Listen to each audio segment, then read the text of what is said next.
नमस्कार प्यारे विद्यार्थियों। आज हम चर्चा करेंगे भारत के अफवाह तंत्र के बारे में, ड्रेनेज सिस्टम के बारे में। सबसे पहले अफवाह तंत्र क्या होता है? अफवाह तंत्र से तात्पर्य है सरिताओं की उत्पत्ति से लेकर उनके समय के साथ में जो वो विकास करती है अपने कैचमेंट का, उससे लिया जाता है। इसी में एक जो शब्दावली है वो और आती है, अफवाह प्रतिरूप, ड्रेनेज पैटर्न। ड्रेनेज पैटर्न से तात्पर्य नदियों का जो ज्यामितीय स्वरूप होता है या उनका जो स्थानीय व्यवस्था होती है, स्पेशल अरेंजमेंट, उससे लिया जाता है। भारत है वो नदियों का देश है। भारत में छोटी बड़ी लगभग 4000 से ज़्यादा नदियां हैं वो बहती है। किसी भी क्षेत्र का जो ड्रेनेज पैटर्न होता है या ड्रेनेज सिस्टम होता है, उसको दो चीज़ें, उस प्रदेश की दो जो बिंदु है वो उसको प्रभावित करते हैं। पहला होता है उस प्रदेश की जो उच्चावच है और दूसरा उसकी जलवायु।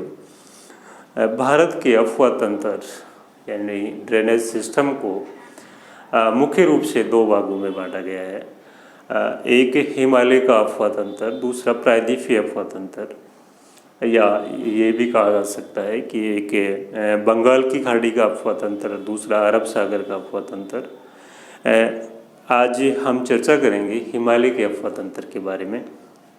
हिमालय के अफवाह तंत्र को भी 3 भागों में बांटा गया है। सिंधु नदी का अफवाह तंत्र, गंगा नदी का अफवाह तंत्र, ब्रह्मपुत्र नदी का अफवाह तंत्र।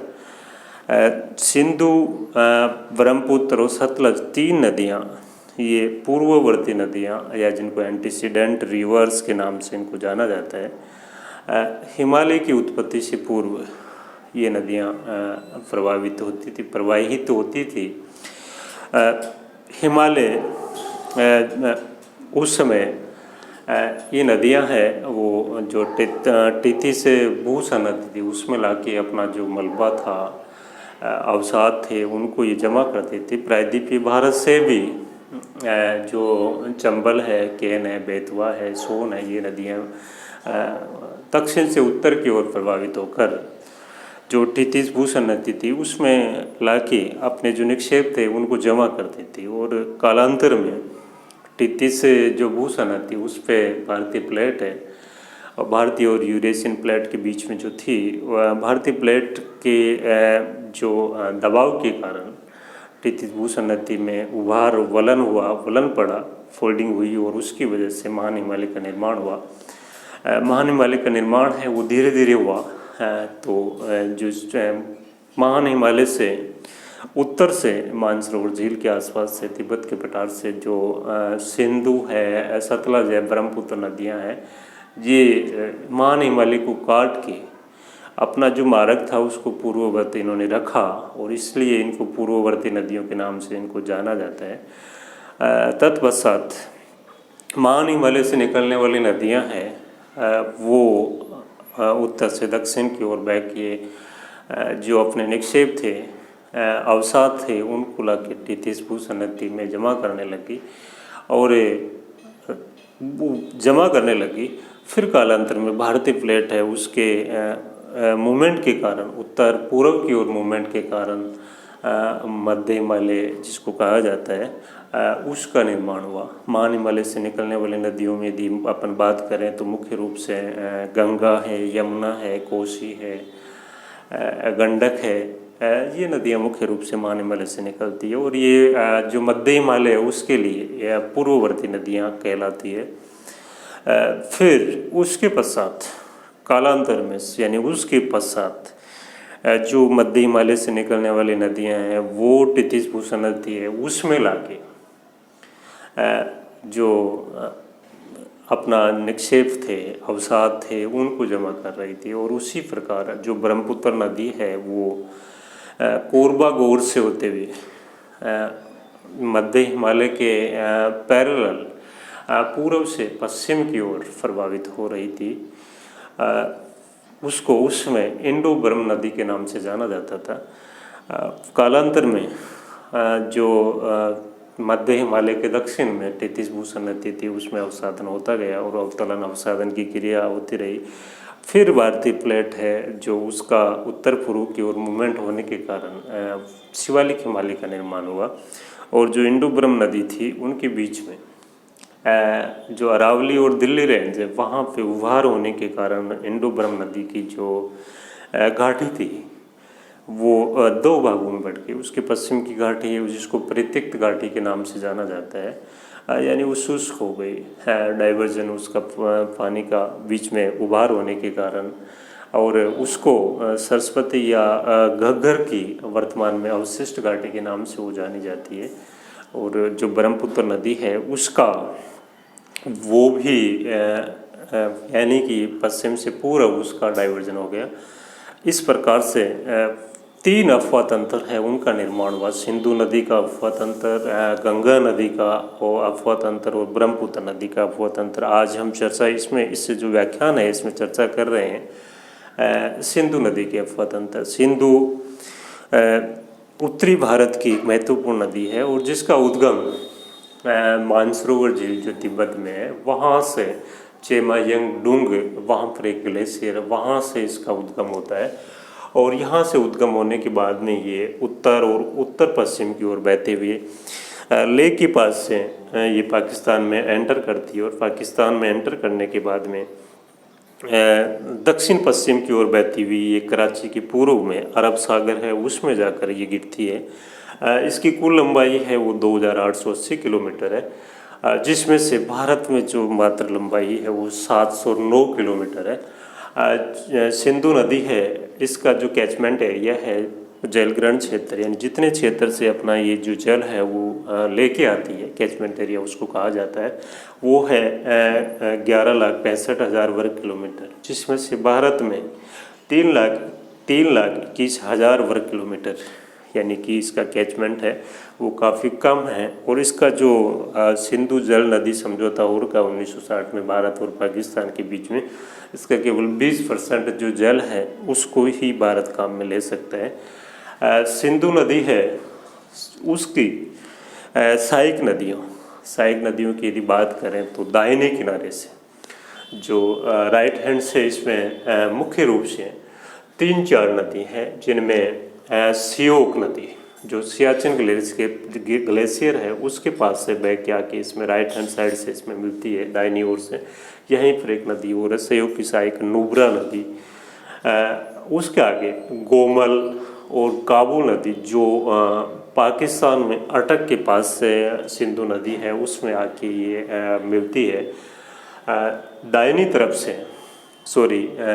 तरफ से सिंधु नदी की यदि सहायक नदियों में अपन देखें तो मुख्य रूप से जो पंजाब की 5 नदियां हैं जिनको पंचनद के नाम से जाना जाता है, ये 5 नदियां मिठनकोट के पास में चिनाब में, ये चिनाब की सहायक नदियां और चिनाब है वो मिठनकोट के पास में सिंधु नदी है उसमें मिलती है।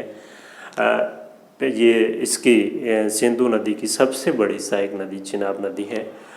इनका संक्षिप्त यदि अपन चर्चा करें तो सिंधु नदी की बात करें, सिंधु पीर पंजाल जो पर्वत श्रेणी है उसमें शेषनाग के पास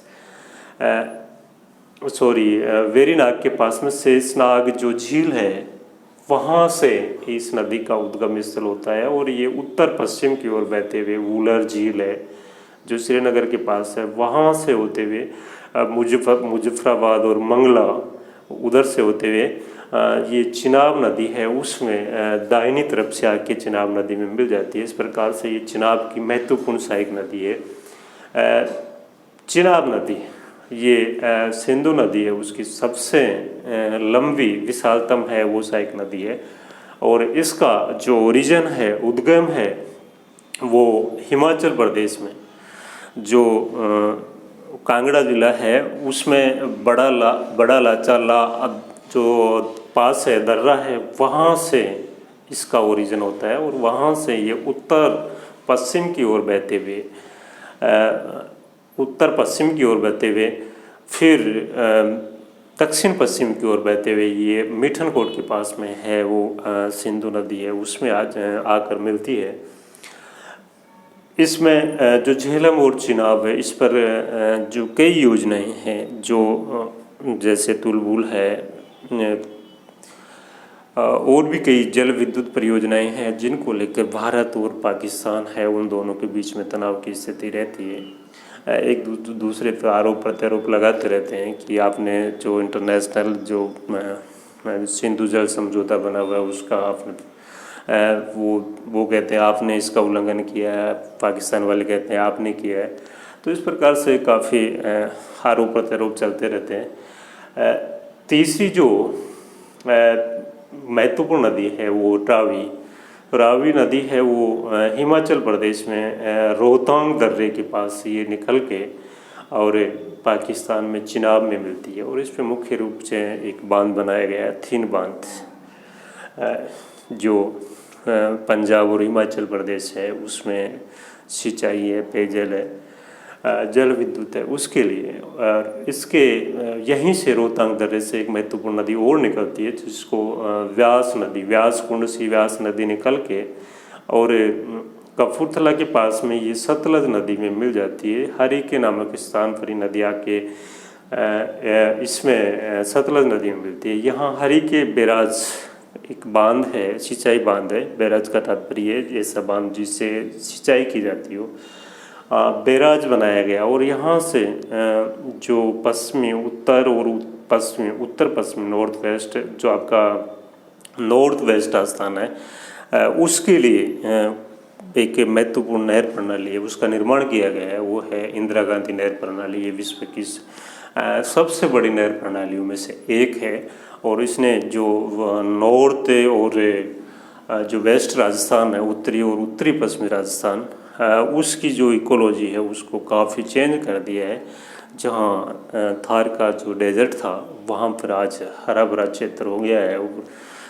जो मरुस्थलीय जिले राजस्थान के गंगानगर, हनुमानगढ़, जो वर्तमान में इंदिरा गांधी नहर जो परियोजना है और गंग नहर से पानी मिलने के कारण जहाँ पे काफ़ी जो एग्रीकल्चर क्रॉप्स है उनकी खेती होने लगी और ये वर्तमान में राजस्थान के अन्न भंडार के नाम से जाने जाते हैं।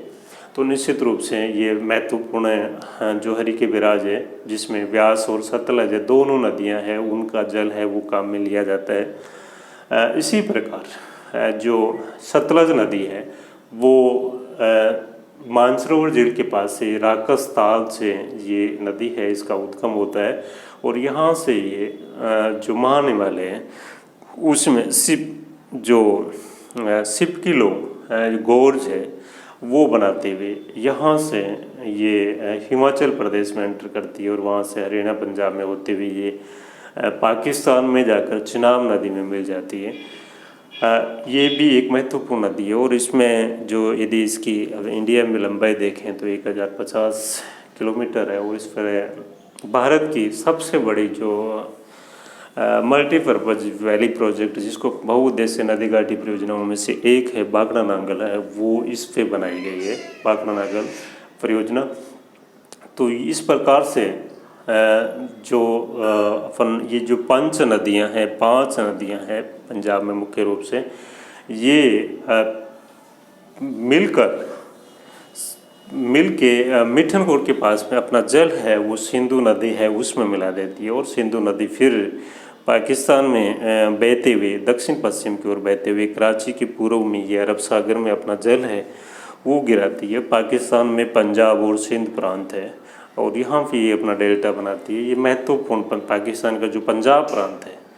और उसके अलावा जो चिनाब है, आपका सतलज है, रावी है, झेलम है, यहाँ पे महत्वपूर्ण जो दोआब जो जिनको कहा जाता है वो है दोआब का मतलब दो नदियों के बीच का क्षेत्र है, फर्टाइल जो एरिया होता है उसको दोआब कहा जाता है। यहाँ पर सतलज और जो व्यास है उस पर यहाँ पे विस्त दोआब के नाम से जाना जाता है। जो व्यास और रावी है इनके बीच का जो दोआब है उसको बारी के नाम से जाना जाता है। रावी और चिनाब के बीच का ये रेचना के नाम से। और जो ये झेलम और चिनाब के बीच का छाछ और झेलम और सिंधु के बीच में सिंधु दोआब के नाम से, इस प्रकार से इन नदियों के बीच का जो क्षेत्र है फर्टाइल एरिया है उसको दोआब के नाम से। भारत और पाकिस्तान की निश्चित रूप से ये जो फर्टाइल एरिया है और फूड ग्रेन्स का विशेष तौर से यहाँ पे जो प्रोडक्टिविटी है वो काफ़ी ज़्यादा होती है। दोनों देशों के बीच में जो सिंधु नदी तंत्र है उसके जल के उपयोग को लेकर दोनों देशों के बीच में 1960 में एक समझौता और का पैक्ट और का है। और उसके तहत जो सतलज है, व्यास है, रावी है, इनका जो जल है, अधिकांश जल है वो भारत यूज करेगा। और जो झेलम है, चिनाब है और सिंधु है, इनका अधिकांश जल है वो पाकिस्तान है वो अपने उपयोग में लाएगा। और दोनों देश से जो प्रोटोकॉल बना हुआ है समझौता और का, उसके तहत इनका जो जल है उसका उपयोग करता है। और फिर भी जो बॉर्डर इश्यू है उसको लेकर दोनों के बीच में तनाव रहता है। और उस पर इसलिए वो कई बार एक दूसरे पर आरोप प्रत्यारोप लगाए जाते हैं कि जो सिंधु जल समझौता है उसका पूर्णतः पालन नहीं किया जा रहा है। निश्चित रूप से दोनों देशों को जो समझौता 1960 में हो रखा है नदी जल का जो उपयोग करने का, उसका दोनों देशों को पालन करना चाहिए। उसी में दोनों देशों का भलाई है। तो इस प्रकार से आज हमने जो चर्चा की ये इसमें सिंधु और जो आपकी सतलज है, ये दोनों नदियाँ पूर्ववर्ती नदियों का मतलब है कि हिमालय के उत्थान से पूर्व ही ये नदियाँ अपने बह रही थी और हिमालय का उत्थान धीरे धीरे हुआ। तो इन नदियों ने धीरे धीरे जो हिमालय था उसको वो काट के और बड़े गहरे गोर्ज का निर्माण किया और अपना जो फरवा का रास्ता था उसको पूर्ववर्त बनाए रखा। इसलिए इनको पूर्ववर्ती नदियों के नाम से जानी जाती है। दूसरी प्रकार की नदी होती है अनुवर्ती, जो ढाल के अनुरूप के बीच में ऊंचा उच्च, कोई मान लो ऊंचा उच्च का उभार हो गया तो ढाल के अनुरूप बहने लग जाती है, उनको अनुवर्ती, अनुसरण करने वाली नदियों के नाम से जाना जाता है। अगले व्याख्यान में हम चर्चा करेंगे गंगा का जो अफवाह तंत्र है उसके बारे में।